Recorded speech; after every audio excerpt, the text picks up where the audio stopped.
Good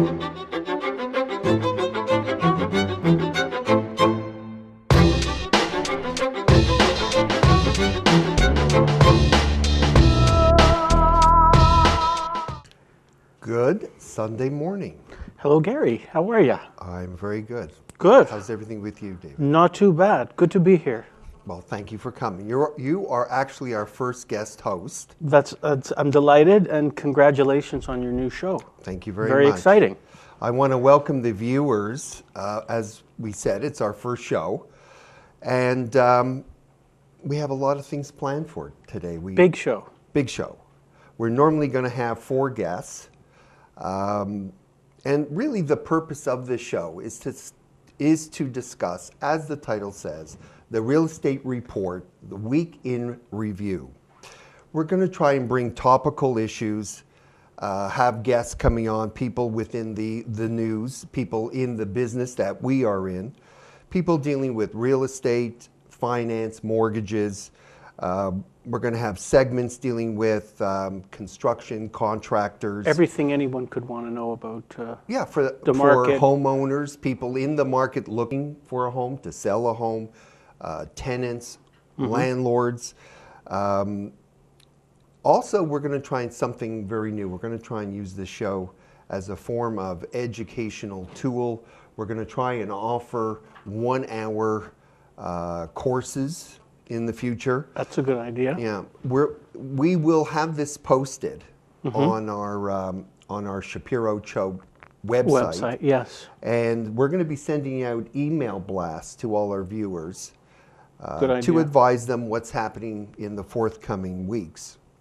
One of the things I'm really excited about, we're in terms of planning, we're meeting with government people to have guests on dealing with what's going on within the market, with the government, the boards. We're having someone hopefully that will be on the show dealing with also new real estate forms. As I stated before, we're going to have guest hosts on every week, and thank you, David, again. Pleasure. For coming. Yeah. Just one thing in the news I want to bring everyone's attention to. Shapiro Cho is offering a seminar on January 31st. It's at the Toscana Banquet and Conference Hall in Vaughan. We're having a guest speaker, Chris Leader, who's a well-known speaker, talking about sales and how real estate people can increase their sales, their business. And we're offering 3 RICO courses free of charge. Very good. I don't know if you can pick this up. This is, I don't know if you can get a close-up. In any event, what's happened, I suppose it's good and bad news. As soon as we had this out in the marketplace, we've now had over 600 people register for it. Big demand. We're now preparing a second list of people, so we're going to offer a second show. Oh, very good. He's very popular. Very much so. I think I remember him last year too. It was sold out. Yeah, he appears quite often. He works with all the leading brokers as well. So this is something that we're really excited about. Good way to get pumped up at the beginning of the year for the spring market. Absolutely, Yeah. absolutely. It's sort of like a kickstart. Right. So we have that coming up, and that's on January 31st. The other thing, as you know, I mentioned the type of viewers we're looking for, and I really want to set it out on the first show. It's not real estate and mortgage professionals only. We really want to appeal to the ordinary viewer, getting homeowners, people that are thinking of buying or selling, people who are currently renting and will in the future perhaps want to buy. I want this to be a forum that's very relaxed, informative, and that's really one of the reasons why, and we had discussed this, we were sort of trying to work out the best time and day. Yes. And as it worked out, we felt that Sundays at 11 would be a just ideal time. I think it is a very good time. People can watch it from anywhere in the world at home. Everywhere in the world? Anywhere in the world, yeah. On the internet, right? If I wasn't nervous before, I am now. So we'll get started. On our show today, we have David Grossman, who, as well as being our first co-host, we'll talk about mortgages. Sounds good. David Collier will be coming up as well. He's with a company called Prep and Sell. I'm familiar with the service. I've used it myself. Like a home staging sort of a thing? No, or it's not not quite. home, no, okay. But we will have home stagers. Okay, on in so the this is future. different. We'll find that. We'll find out. Absolutely. Okay, very we good. We have a paralegal, Gerald Shapiro. Not to be confused with Not to Garry be confused Shapiro. with Garry Shapiro. He's not your brother. No, but he is Okay. my cousin. Okay. But I didn't. Well, I suppose we'll slip. You that named one after in. the same person, or just coincidence? Coincidence. Okay. Yeah. And then last but most important are two agents from Remax, Bella Lee and Ellie Bakhtiari. Yeah. And they're going to be discussing the kind of services that they provide. And hopefully with you and we're going to sort of have a little bit of a round table, although our table's small. Yeah. A little bit of a round table. Next time we'll get a round table. Okay. Okay. And we'll talk about the market. Great. So, David, Yes. mortgage broker, Mortgages. mortgages. Yes. Tell me something about your business. Okay. And Well, who you are. Sure, sure. Well, I've been doing mortgages for about 8 years now. I've always been in sales, but 8 years ago I got into the mortgage business because I was pretty good in high school math. I could add, subtract, multiply without any problem, and I wanted to get into business for myself. So I thought, what a great business! You know, it's a business I can understand, I can relate to. It requires some marketing skills to get your name out there, and it's been a good fit for me. So I've enjoyed it. That's wonderful. Now, what name are you under? Well, I mean, I'm branded the Mortgage Mensch, Okay. but people should decide that for themselves, right? If I'm a mensch, if not, but not everybody knows what a mensch is.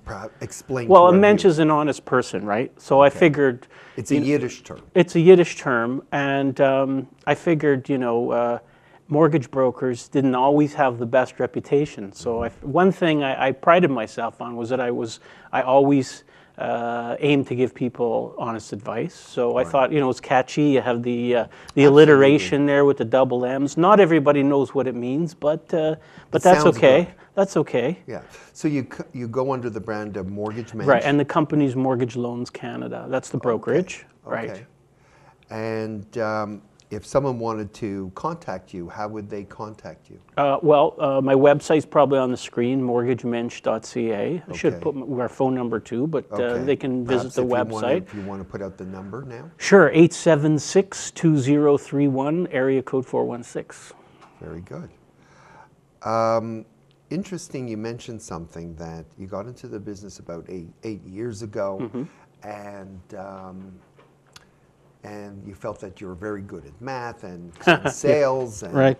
it sort of made common sense, and you wanted to be in business for yourself. That's right.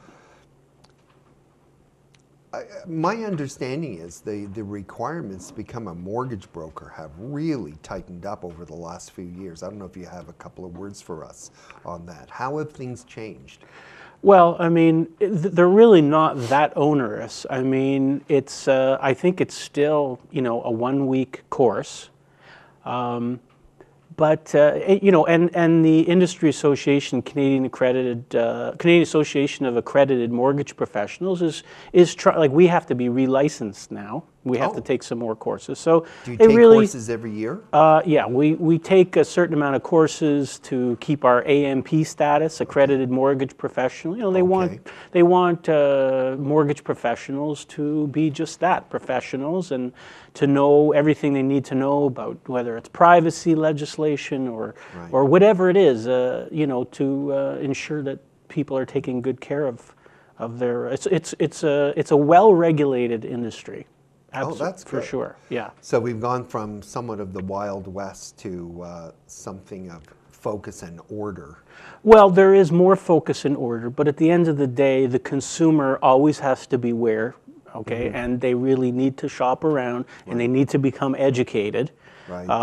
Like with any business, when you're looking to hire a professional, you have to take that responsibility on yourself, because at the end of the day, you can't blame anybody else other than yourself. So you need to become educated, whatever product or service you're buying, so that you can feel good about the decision you make to purchase from an individual.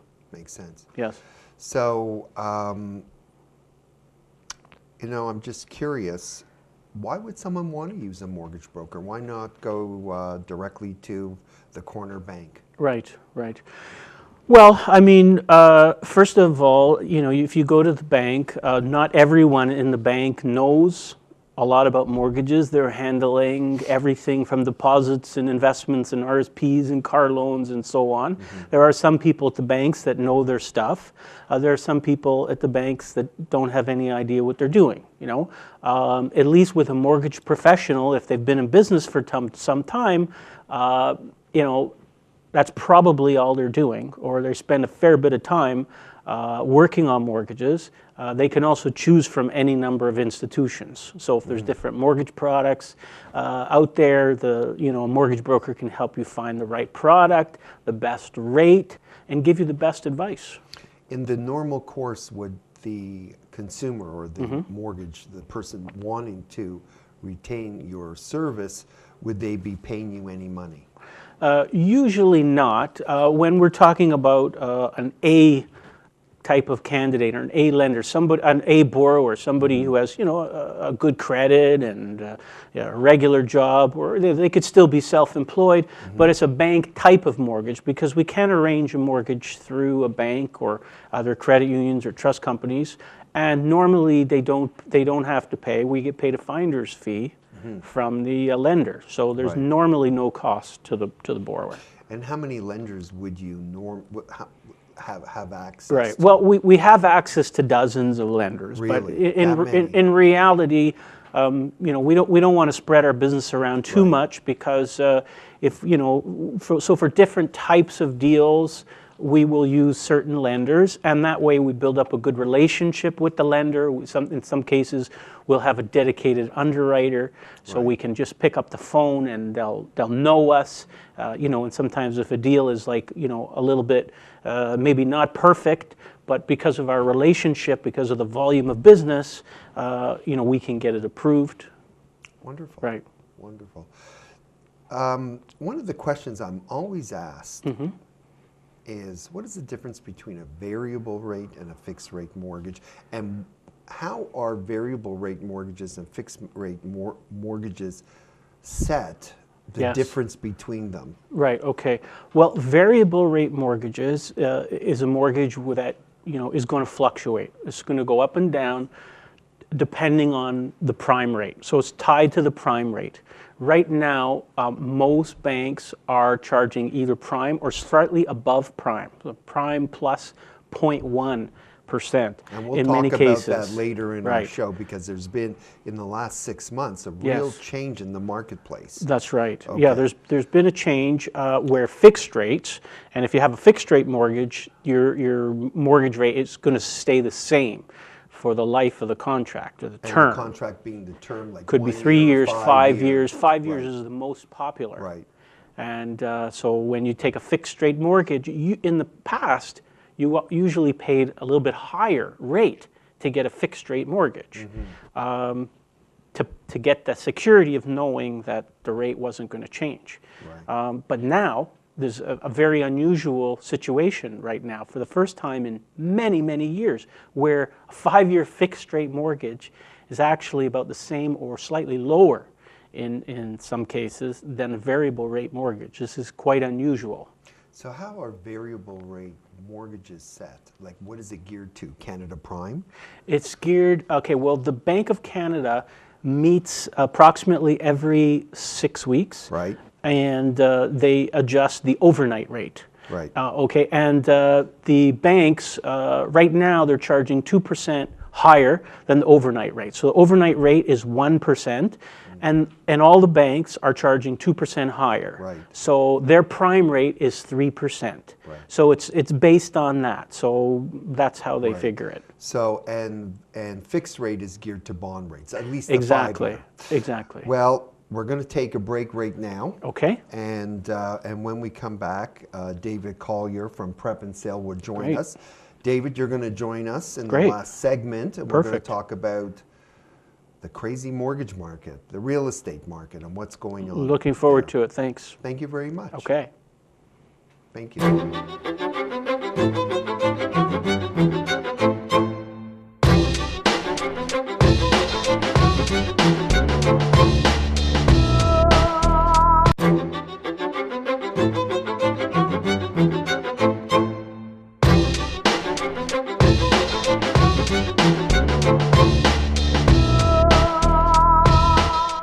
Welcome back. It was great having David as our first sort of guest, and now he's joining us. Delighted to be here still. As the co-host. Co-host. He's put on his co-host hat and left the mortgages alone. Good. Our second segment is going to be with David Collier from a company called Prep and Sell. And I met David, it must be within the last few years. We were sort of meeting up at the various trade shows. And his type of service I thought was a very unique service. I think my own personal opinion was I felt it was a service long needed. In fact, I have used this service myself, tremendously satisfied with it. And so I thought it would be really worthwhile to have David appear as also another guest on our first show. Good morning. Good morning, Gary. How are you, David? Terrific. Oh, it's great having you. You sure this isn't too early? No. Okay. Actually, David and I, when we finish the show, are going to be running down and prepping for a trade show, which is taking place over the next few days. But until then, we have you. Okay. So tell us about David and your business.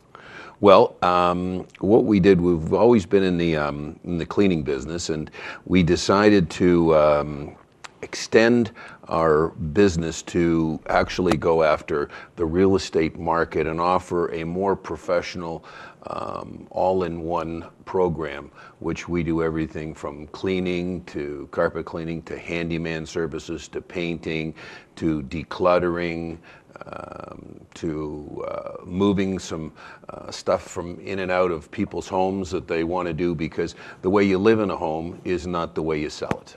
And so, they need to have somebody that can actually go on in and get it done quick, fast, and accurately, and somebody that hits the mark. And that's what we pride ourselves in. We've got a full team behind us with the phones and the CSRs in the office that help coordinate it, and we classify it as our hassle-free system. Okay. So how many people do you have working with it? Like, I just want to get an idea of how you perform the service. A homeowner would contact you, and they would describe the type of work they need? A lot of times it's the agents that really will put us in touch with the client, because the client wants to sell the home and the agent wants to be able to get something going through seamlessly so that it works right, we hit the mark, and it's done professionally. And a lot of times when the husband tries to do it, or the people there, it just doesn't get done quite right. And they've been trying to do it for 3-4 years. Well, it's not going to get happen in the next 2 weeks. Okay, and that's what it takes. So what we do is we have about 7 people in our office that work and coordinate all the trades and everything else.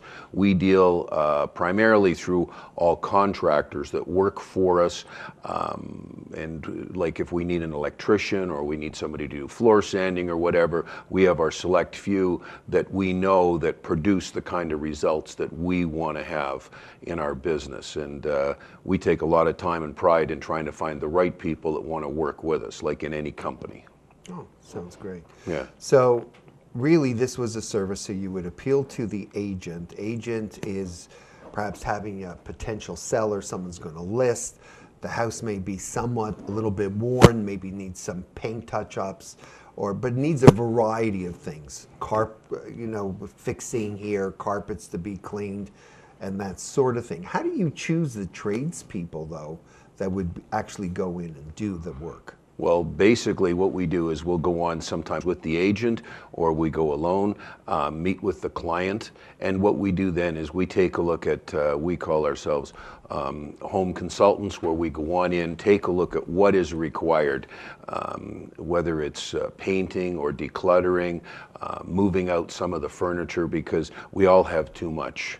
And you can't make the place look too small with too much furniture. Less furniture is more space, and let's face it, what we're selling is the house, not the way the people are living. Sometimes people have pets and all those things, and there can be odor problems, or people where they smoke in a home, those kind of things. We use ozone units to be able to deodorize. So what we do is we will actually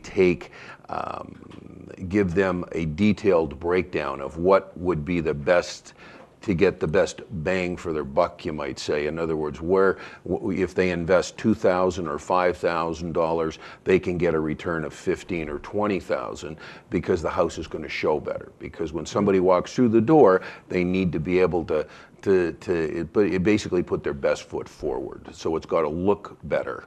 And so what we do is we're trained to basically know what are the things that the house needs to bring to the market. You know, touch up walls, and sometimes we only just paint one wall or two walls. We'll do the trim. There could be some, a leak that was in a ceiling, leak from a roof, but there's a stain in the ceiling, but it hasn't been done in, 4 years. Well, we'll go on in and look after that. So we can actually go on in and make the place look great and finish off those little things they've been meaning to do for years, but just never got around to. So you give a real variety of individual service aspects. Yeah. Now, would you go in and just give a sort of a general inspection? I'm not talking about a house inspection per se, but an inspection as how the house looks, like going in, oh, by the way, you got some shingles that are going up, a bad wall, a hole here, repair needed there. Do you provide that service? You go in and with a form sort of go through it? We go on in, we'll take a look and get back to them within 24 hours with a detailed quote of exactly what it is with the price.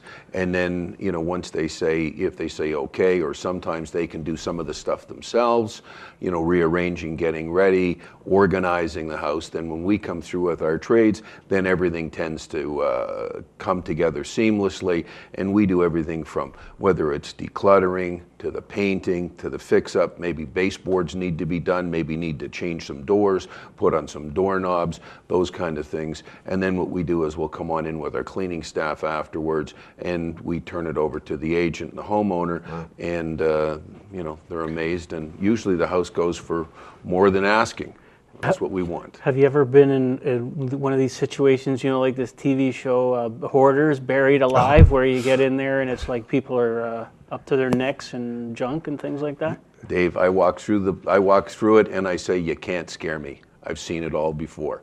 And sometimes every time I've ever said that in my line of work, something new comes up. So I find it interesting. I love it. You walk in and it's always a challenge because everything's different. Everybody has their own little personal things that you've got to try and look after. And of course, one of the things you've got to do is you have to be sensitive to the situation because they have kids or dogs or things along that line. And you have to be able to respect that and try and do it in a professional manner that gets you the professional results you want. And some of the people like us so much in what we do, we've now extended the company. They call it Prep and Stay also. So as they move into their new house, they want us to go back in there, and they just like the way that we work as a contractor. That's a very good point, the stay aspect. Like, I found myself, I wasn't listing, I had no intention to list, but I found that my furnace wasn't working. There was water in the furnace room floor. Yes. And I just didn't have the knowledge of a furnace person. I didn't know anyone. Electrician, I don't have anyone. But I knew you, and I knew that you had access to all these different professional trades. I phoned you up.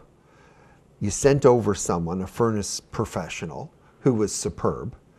Fixed everything, told me everything which was wrong, and also pointed out that unfortunately some of the water that came from the furnace overflowed into another room and got under the wood flooring. And the wood flooring I had not noticed was starting to crunch up, and everything got fixed. But what I liked about your service, I still like it, I shouldn't put it past tense, but is having access to all the different professional trades, so that I don't have to start, oh, I don't have a plumber, I don't have this. I just call you, and you arrange it for me, and I like that.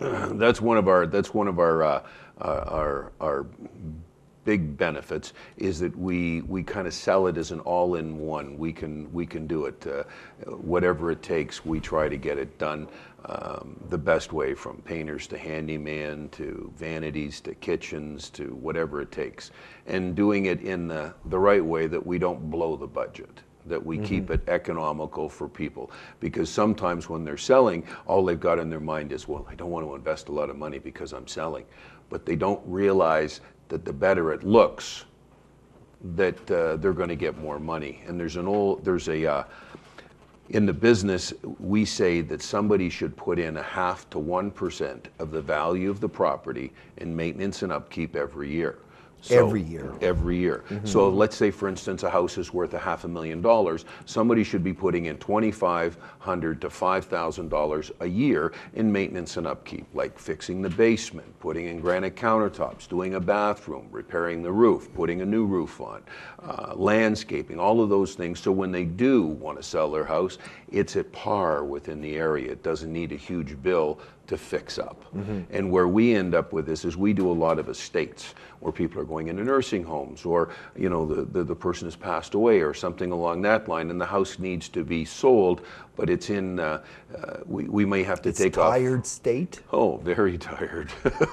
Well, to be polite. Yeah, and where maybe the carpet, there's 4 different kinds of carpets, and the colors are not modern, and when people want to move into a house, they'd like to be able to move in. They don't want to have to do a renovation. So if somebody has to go on in and do a renovation and fix it up, then all of a sudden, there's a big cost to it. So then that distracts from the price of the property.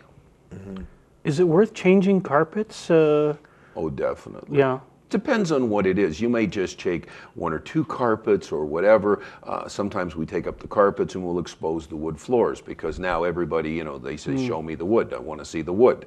Okay, so sometimes we'll put in laminate if it's a rental. But if it's a nice house, then sometimes we're doing one right now where in the beaches we're putting one in that's laminate. But in the Kingsway area we're putting in hardwood, because the house is going to be for $800,000. So, and fixing it up and those things. So we're hitting a budget to what they want.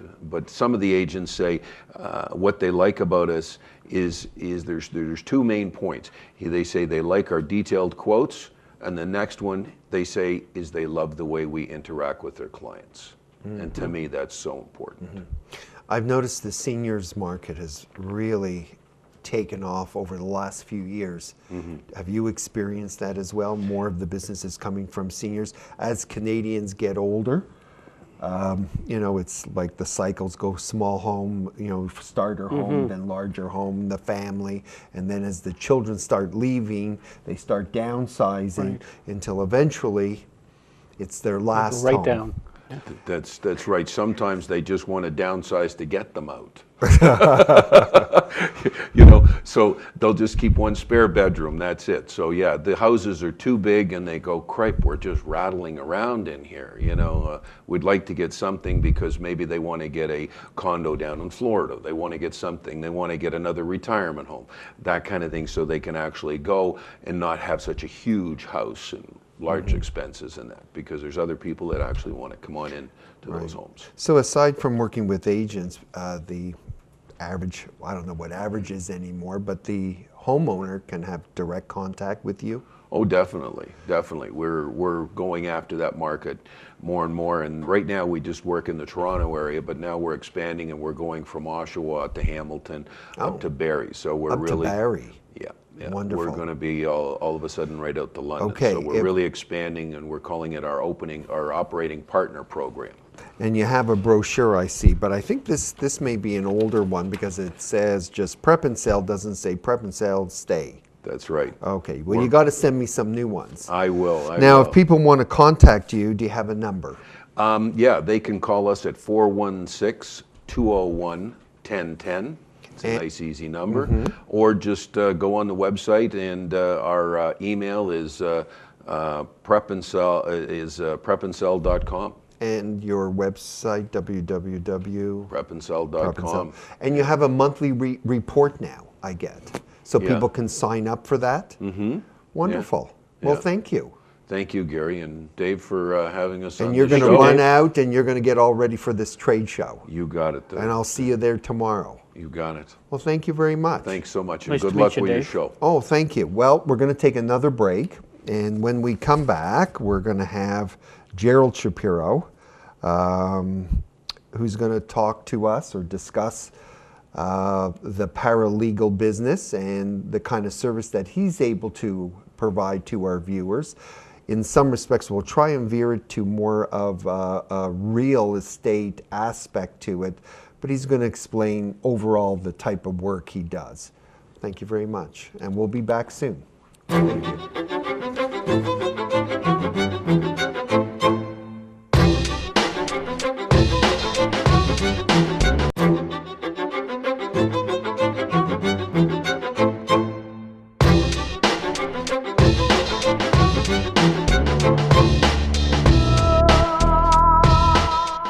Welcome back.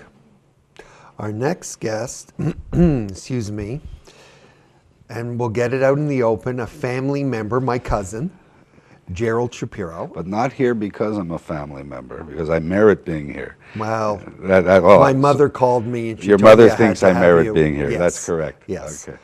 And, And your mother, anyone your that mother's knows a tough nut to crack. So and good anyone that recommendation. knows my mother knows that I rarely will ever get away with a no to her. That's it. Gerald Shapiro is paralegal. Yes. Tell us Good morning. about. First of all, good Oh, morning. Great to thank be you. here. And a rather good afternoon at this point. Gary, David, I've watched the show from offset, and I'll tell you for your Our first green show, room? Well, your green room. Yeah, it's a green room. We'll call it that. But I must say, I must compliment you on your hosting skills. Well, Although thank I must you. say, I've also seen you in court, so it's not a surprise, but I'm pleasantly pleased with the results. Is he this nice in court? No, but very efficient. Very, very efficient. Yeah, having said that, not relating anything. And I just want to put it Yeah. out there, I'm not paying you to at all. come up And to I pay. think I paid you. No, but Oh, in okay. any event. I'm here. I am a paralegal, licensed paralegal. And what is that process? Well, you know, how do you interesting become enough, a paralegal? David Grossman talks about the mortgage brokering and mortgage agent process today and how the government has firmed it up, certification, schooling, what have you. Well, a few years ago, about 3 years ago, the government of Ontario, in their wisdom, decided to tighten up paralegal certification. So as a result... So you're saying up until then, Oh, it was. anyone It was could- Wild West, as I refer to it. pretty much, and you know, in the you'd have a continuum of skills from very good to very bad, and people who thought they were very good but had no base knowledge. The bottom line is we have a full course. Certified by the Law Society now. We have to write entrance exams to the Law Society. It's not articling in a lawyer's sense, but yes, we do have to work in a legal arena for a certain amount of time, and you know, get our skills together. And we have to continue. We have continuous professional development. Yes, you got to every take year, courses. Okay. You know, throughout the year, as do lawyers. And so to distinguish paralegals from lawyers today in the province of Ontario, we provide, I would hesitate to say, a more affordable, I guess, expedient type of service in that we operate in the small claims court where the jurisdiction is now $25,000, which opens up a huge area of potential civil litigation and defending civil litigation. We perform services in the criminal law area, domestic assaults, for example. Also all the tribunals. The tribunals include landlord-tenant board, human rights tribunals, the Workmen's Safety Insurance Board, so on and so forth. So there's a huge area of law that we can now provide services for, knowledgeable services, and again licensed and more importantly insured, all right, under the regime of the Law Society. Well, that's amazing. I mean, I have to be honest with you, I didn't even realize that you provide, or paralegals provide, that type of expansive service. Like, yes, I realize small claims court, I realize landlord-tenant, provincial offenses like traffic issues. Yes. However, I didn't realize about the administrative boards, but I just want to get back to the small claims court forum. It's been not all that long ago where the financial jurisdiction was increased from 10,000 to 25,000. And my experience in the small claims court system has been that, certainly from a lawyer's perspective, taking cost into account, I found that there is that range where an amount up to even almost $5,000, it's almost prohibitive. Yes. Yes. That it just doesn't make sense to hire a lawyer who's going to charge you $1,500, $2,000 to get back.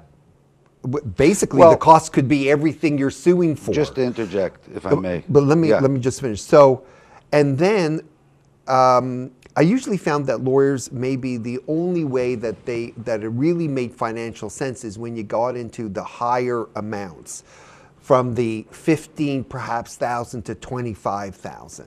But there's a whole gambit. But my experience has been that the paralegals have been excellent. The quality of the work in many respects is outstanding.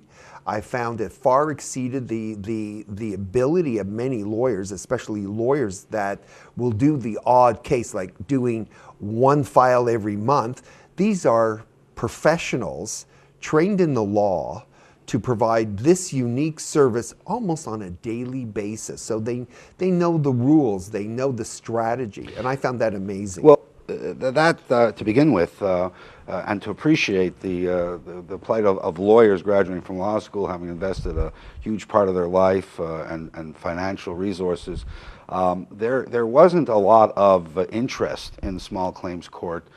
Certainly when the jurisdiction was 6,000 and 10,000. Imagine you spent 4 years of your life, you may have spent $100,000. You're now working 60, 80 hours a week for a law firm, and trying to sow your oats and grow. You're really not inclined to even think about that jurisdiction. Now, of course, with the expansion to $25,000, it's piqued lawyers' interest. However, they still did not spend any length of time studying the rules of the small claims court, which fall under the Courts of Justice Act. And so to that point, not to be dismissive of lawyers, they just don't, they're not in that arena, whereas, that's our thing. So I guess analogous to don't bring your Buick to a Volkswagen mechanic. I mean, as good as they are, certain people specialize in certain things, and that's where we cut our chops. Being in front of small claims court, understanding the nuances and the psychology, because small claims court, unlike superior court or general division court, black letter law doesn't necessarily apply. So you've got to be as much a legal advocate as a street fighter. And so that meld, whereas there's less formality. And so again, a lawyer, as skilled as they may be a fish out of water. And many times I'm up against lawyers. And I found that to be the case. And I can argue, and again, it's who you are, who we are today. And of course the education that we've been obliged to complete. And I'll tell you, it has made paralegals that much better. And certainly, I know from my point of view, I pride myself on my work and continually look to do better for my clients and bring value to my clients. I think that's great. Gerald, David. do lawyers refer clients to you? Because I remember about a year ago, I had a small claims thing, and I spoke to one or two lawyers, and neither of them, they just said, "Oh, it's small claims. You can represent yourself." And I ended up going in there, and I had like 5 people across the table from me, and I'm sitting there by myself, and I did okay, but I'm sure I would have done better if I had somebody David, like you know, you hit the nail on the head. Here we are in a studio today. Many people would get in front of a camera and seize up. It's very much like thinking you're an actor and getting up on stage and acting. And I don't ever not encourage my client to go and do it themselves if they so feel compelled. The one thing I do try to relate to them is the psychology of being in court. It's like theater. And so, you know, this is what I remember the first time I had to go to court, I nearly wanted to throw up. And here I was a graduate, and someone was paying me, all right? And so I still stuck in my head. And there's always a certain amount of hesitation and nervousness because I do want to achieve and do the best. I'm not bulletproof, but yet I feel important to win for my client. Having said that, lay people like yourself and seasoned professionals like yourself, all right, still when they get into court and court speak takes over and judges and clerks are talking to each other and so on and so forth, well, yes, it dwarfs all your abilities and people really shrink and so that's when they realize the value of representation. I think the judges too, they'll give you more credibility if you have legal representation. Like it cuts both ways. You know, people who come in self-represented get you know, large sway by the judge. The judge you know, somehow feels compelled to almost dumb it down in a way. But notwithstanding, the rules are the rules, and more people, and the value of the cases themselves being up to $25,000, merit having representation. I mean, it's one thing to go in and, you know, for $5,000 and defend yourself and lose. It's another thing to go in for $25,000 and lose, and not realize that you lost because you really didn't know how to do the research. You didn't know how to argue the cases. You didn't have that comfort in front of it. You didn't know how to question a witness. And so, you know, it's very important to consider all those things. Strategy is also really important. I know that from some of my experience, and I do very little small claims court work because I feel that I rather refer to someone that really has a feel for that type of work. But I remember in one case acting for a plaintiff, a woman who was suing a chain for damage done to her car. Interestingly enough, the defendant, big chain, lot of money, had fancy lawyer, high-priced lawyers there, actually had 2 lawyers in small claims court. And I had counseled her to go there on her own and prepped her for it.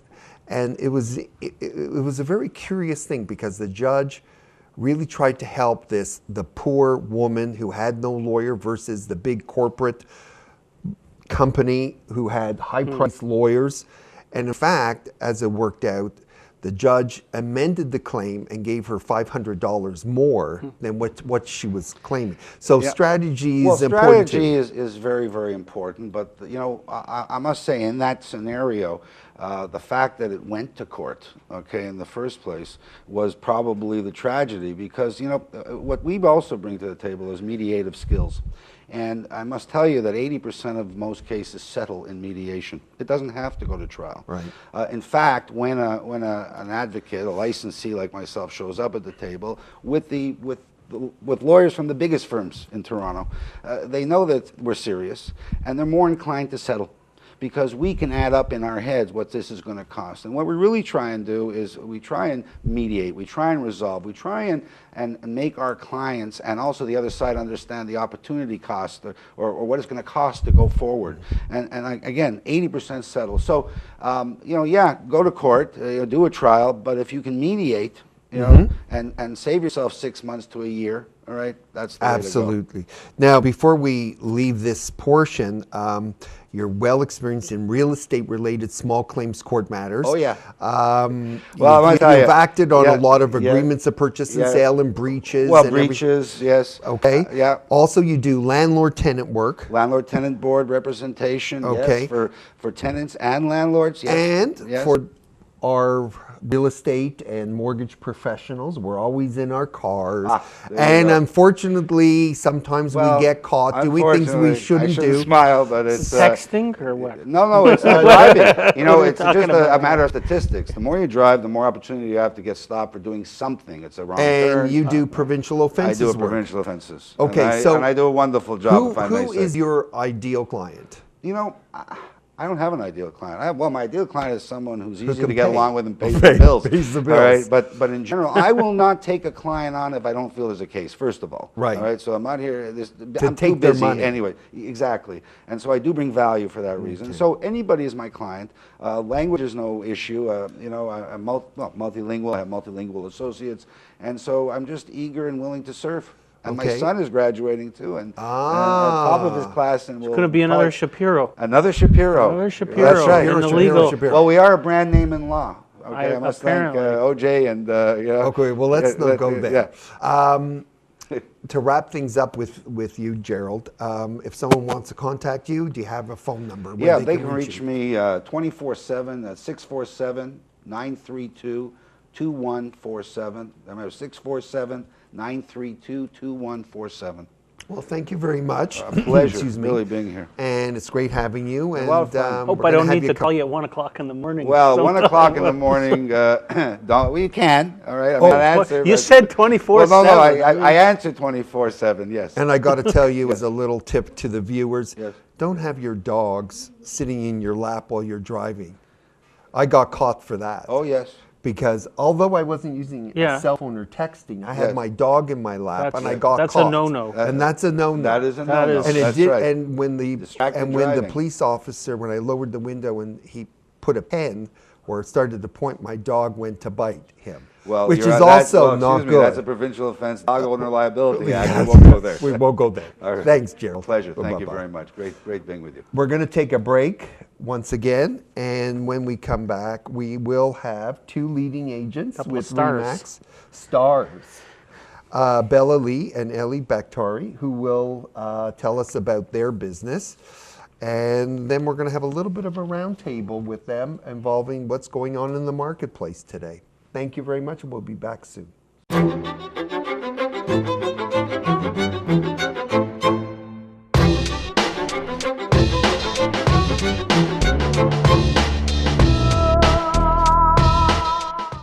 Well, welcome back.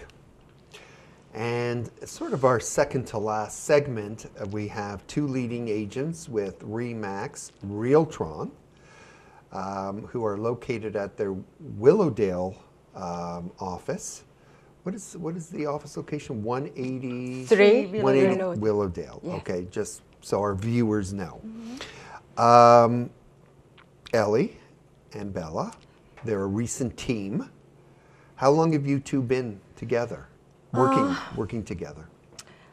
First of all, we want to say thank you to give us opportunity be here today to educate people what we do. So we started with our own path 15 years ago. Oh, okay. And after many successful years individually, we decided to collaborate, become a team. Like, Well, I Ellie noticed and you Bella. have. I noticed certainly where our main office is. We have a few offices within the city, but our main office, which is the Bayview Shepherd area, I noticed you have signs in those. shelter. Yeah, the bus Yes. shelters. That's Yeah. part of our marketing, yes. Okay, good, and very good signs. Thank you. Now, so you've been in the business for a while before you became partners, and so overall, how like over 10 years? You said 15. So you're really experienced. You know the clients. You must have seen a lot of changes within the real estate market, but also the rules or the laws that govern what you do. We've talked about the mortgage people, we talked about the paralegal people, and now yourself. Like I know you have to be licensed, that you're required to take a certain number of credits every 2 years. Am I That's right. correct? And you do all that. Okay. So what is your primary area business? We covering for GTA area, Right. focus on the North York and the central downtown. So Okay. we are specializing in condos, resale condos, and the pre-construction condos, and the resale homes and custom-built home, and the commercial as well. Okay, so let's just back up. So you're doing condos, residential. Yes. You're doing residential pre-construction, which is, as we know, a huge market, and we can talk about that in the next 5-6 minutes or so, which is an expanding market. I think it's just crazy where over the last few years, the condo market has just boomed. You do North York. I know Willowdale is a big area for you as well. Residential, so you do some commercial. Yes. We do some commercial. We do. Okay. And you do, I think, some bulk sales, like a business, someone selling their business with leases or that. Mostly we get involved with the selling of the building Right. rather than selling of the business. Oh, okay. Yes. And you were mentioning that you're working with some builders that Yeah, will custom will build construct. homes. Yes, my husband, he's a custom builder. Okay. And I get into the custom build home the last 10 years. Oh, so I you re- have some experience. Yes, yes. Yeah. I really enjoy the construction part too. Right. Yes. Wonderful. Where do you see, how was, within that Willowdale, North York area, how do you find the market today? Fantastic. It's a high demand area. So basically we all know that we have 250,000 newcomers coming in North America. And mostly they're coming in North York. So, and what they're looking for food and roof, right? So And schools. And schools, that's for Okay. sure. And that's funny because mostly even we have lots of advertising overseas, and we get lots of phone calls that people, they want to come here and they want to buy something in North York. Even they know who's the #1 builder in North America, which is, for example, Trident or Willowdale. It's a high demand area, or even Bayview Village. They know everything better than we do. That's like surprised me. Yeah. Mm-hmm. And so you're acting for sellers. Do you act for buyers as well? Yes. Yeah. Okay, Yeah, so we're working with everybody, like let's say first-time homeowners, like Okay. they're looking for most like multi-clade purchaser, people from overseas, from Korea, from China, from Iran, everywhere. Yeah.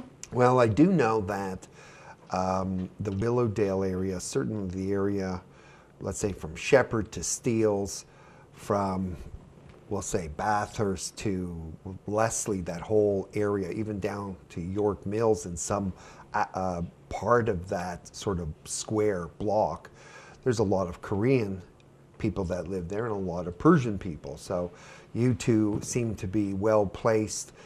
Bella, your Korean background and your Persian background, so you seem to be able to appeal to that market. I'm sure that you working together has helped that. Yeah, Yeah, that's absolutely, that's fantastic. It's natural synergy. I love my partner. She's a wonderful woman and beautiful, and she's trustful and work ethic, and we are the result-driven team. Mm-hmm. Now, I've seen both of you working with clients, and I will state for the viewers that you work really hard with them. I mean, a lot of agents, there are a lot of very good agents, and they work very closely with their clients, but just specifically with you two, I've seen that you work very closely with your clients, always looking out for what's best for them. Mm-hmm. So tell me, the process is let's say you get a phone call, someone is contemplating selling their home. Take me through that. What happens? You would meet with them, you would have them sign something. What happens? What is the process that you follow? Yeah, first of all, we have the most expansive network in real estate industry. So working with RE/MAX, so we all know that logo. So RE/MAX, they spend over $9 million annually to increase marketing power for our customer. And top of that, what we do, this team, we generate over 400,000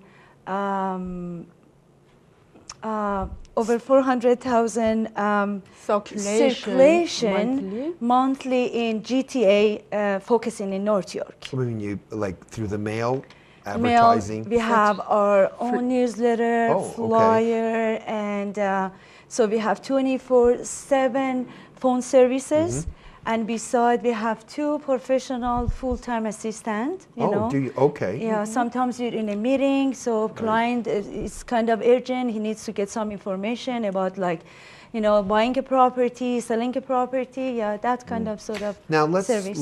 let's imagine I'm a seller. Okay. And I'm concerned I want to be able to expose my house to the widest market. What do you do for me? Like, I mean, yeah, you list it, but do you advertise my home in any other way? Oh, definitely. So we have our own website, okay, and strong marketing. As you mentioned, we have that kind of shelter, okay. That kind of shelter, it just, you know, it's not just because of our picture. So we're getting lots of phone calls. If we get lots of phone calls, so we can, you know, connect it to seller. We have buyer. And, you know, more competition, you know, that kind of things, yeah. Also, we circulate the flyer every week in the certain area, such as North York and Central Downtown area. Also, we advertise our listings in our community, ethnic community newspaper. Which is Persian magazine, Korean magazine, Canadian magazines, such as Mirror, you know. Right. I have a question that I've sort of wondered. I mean, I don't know whether we go through sort of cycles that we do certain things at sometimes and then certain aspects of the business fall out of use. Do you see a use for what we will call open houses? Do you find that an open house helps? Oh, definitely, definitely. Because, so some people think that open house is just for a stranger. What we suggest to seller for having open house is just, we're going to be there as a professional agent, okay? So you are there in person? Definitely, definitely. We have to be there, and we're not going to let a stranger come into that house, okay? Any buyer coming or any visitor coming to that open house, it has to be qualified. How? That's our responsibility to qualify people to come to that house. Like, we're going to talk to them, we're going to ask about their number. Sometimes even we ask for ID. Okay. Do agents come to these open houses? The other agents? Other of agents? course, Yes. As long as, you know, they're licensed agents, there is no problem. Yeah. You know, I've had experience in having or knowing people that have had an open house, and one of the things they say is, oh, neighbors come. Like, they want to check out their place.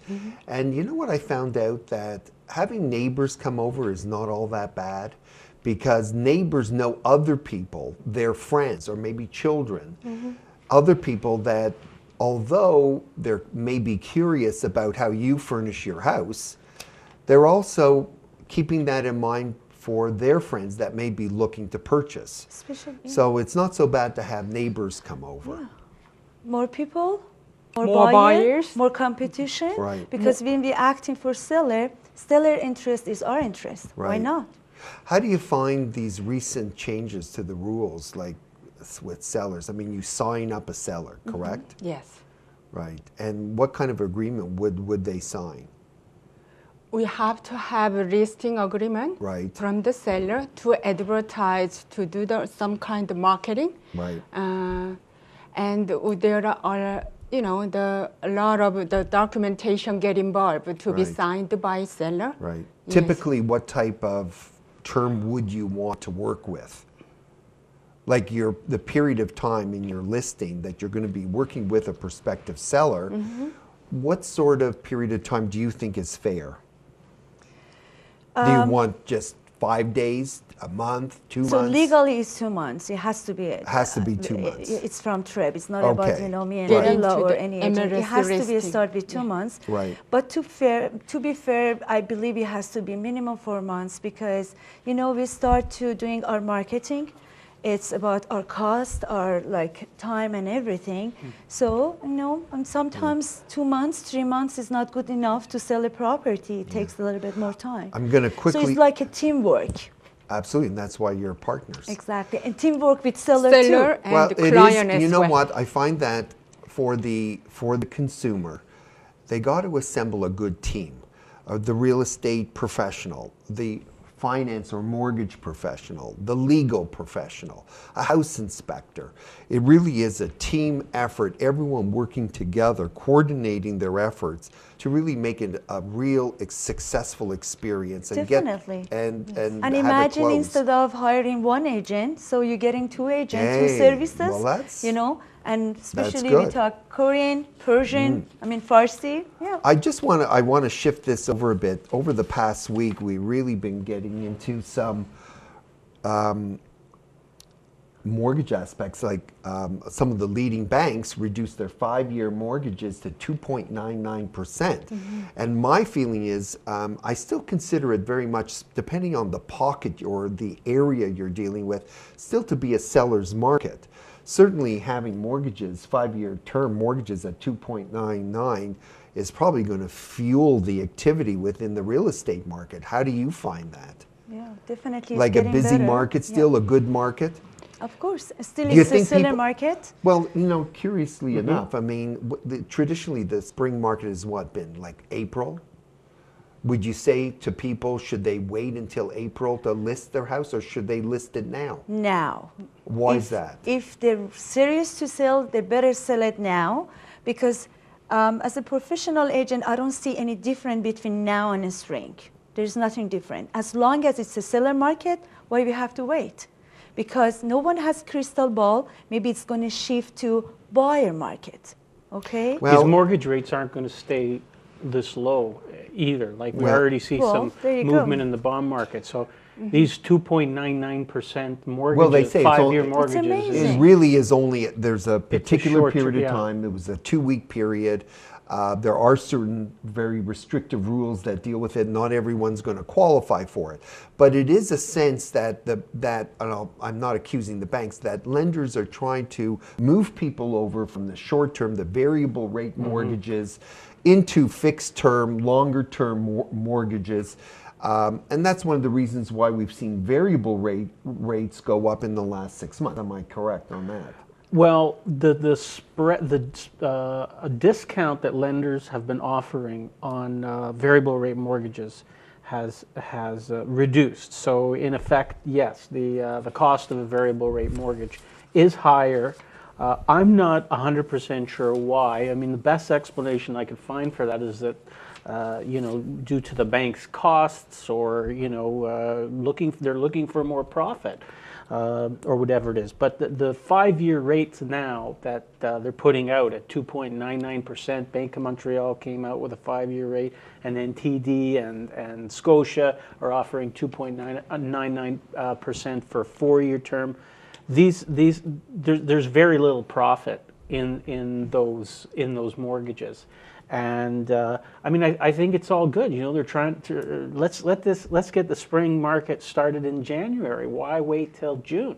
Exactly. You know, my thought is that as long as mortgage rates are stable and low, I think the market is going to be great. I'm very positive. I mean, I always sort of step back. Am I saying that because I want to see a very active market? It's good for what I do, but I truly believe our market is good. And I think one of the key aspects of the market that's fueling or driving the market is the fact of very stable and low interest rates.